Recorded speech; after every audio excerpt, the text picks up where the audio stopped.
This is a very important proof. So let's say we have two numbers a and b. If a is the arithmetic mean between a and b and g represents the geometric mean between them, then the arithmetic mean is always going to be greater than the geometric mean. That means, let's first state. So we have two numbers a and b. So we have a, b. So this is a arithmetic progression. And if we insert g between a and b, then these three numbers are in geometric progression. Now clearly we know that the value of a will be equals to where a represents the arithmetic mean between a and b. So a will be equals to a plus b divided by 2, and g, which is the geometric mean, will be equals to a times b, and I'll have to take the square root. So let's subtract g, the geometric mean, from the arithmetic mean. We're going to get a plus b over 2 minus square root of ab. So this can be also written as 2.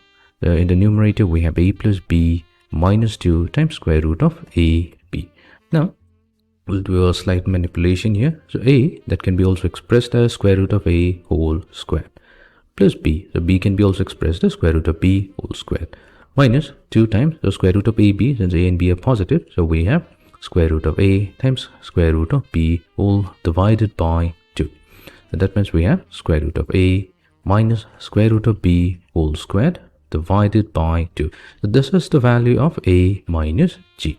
Now we know that square of any number always makes it positive, meaning square root of a minus square root of b, so whole squared, this value is always going to be a positive quantity. We know this. Now if this is positive, then dividing it by a positive number is still going to make it positive. So in a sense we can say that a minus g, that is always going to be a positive value, or we can simply say that arithmetic mean is always going to be greater than geometric mean. Only then this equation will make sense. So this is another proof number 2. Now let's say a and g are the arithmetic and geometric mean between two positive numbers a and b, in such a way that a and b also represents the roots of a given quadratic equation.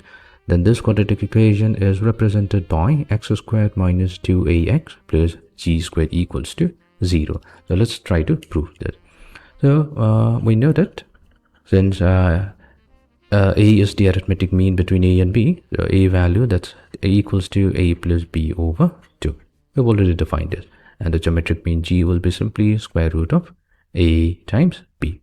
Now a plus b, this is simply equals to 2 times a, and ab, that's equals to g squared.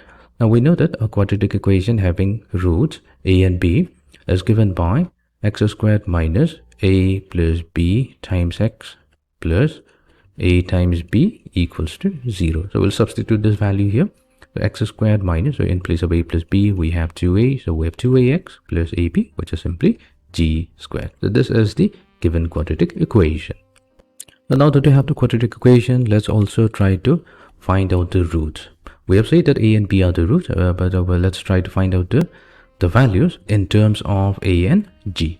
Now we know that whenever we have a quadratic equation which is given by ax squared plus bx plus c equals to 0, then the root is given by x equals to negative of the coefficient of x, which is b, plus or minus b squared minus 4 times a times c divided by 2a.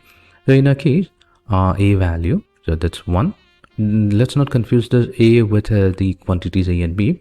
B is equals to negative 2a, and c value, that's g squared. We'll substitute this value into this equation, and this is going to give us the value of x, the root, which will be negative of negative 2a plus or minus negative 2a whole squared, which is b squared, minus 4 times ac, the 4 times g squared, whole divided by 2 times the first term. So we have 2a plus or minus square root of 4a squared minus 4g squared, whole divided by 2, or simply a plus minus square root of a squared minus g squared. So this is x. So these are the two roots of the quadratic equation. Hence we have a, so our a value, that's equals to a plus square root of a squared minus g squared. Then our p-value is a minus square root of a squared minus g squared. So we can hence, if we combine all the three proofs that we have talked about, so we can say that our numbers are a plus square root of a squared minus g squared, then followed by a and a minus square root of a squared minus g squared. So these three numbers are in arithmetic progression with the a being the arithmetic mean. So that means if we add the first term and the last term and divide it by 2, we're going to get the middle term, which will be the arithmetic mean. Or we can also say that a plus square root of a squared minus g squared. This is the first term, followed by g, and then we have a minus square root of a squared minus g squared. This is going to be in GP with g being the geometric mean.